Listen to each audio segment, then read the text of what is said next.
السلام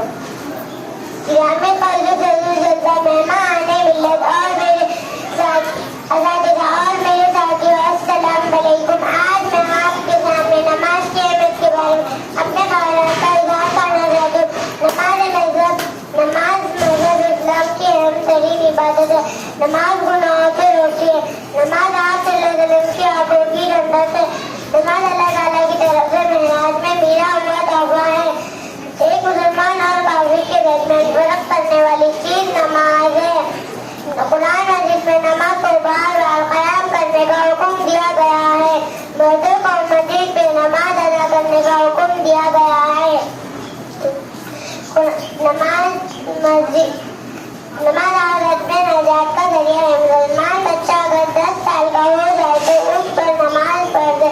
نماز پڑھنے سے انسان غرور اور تکبر سے محفوظ ہو جاتا ہے. اللہ تعالیٰ ہر کسی کو نماز کی توفیق عطا فرمائے اور ہمیں نماز کا پابند بنائے.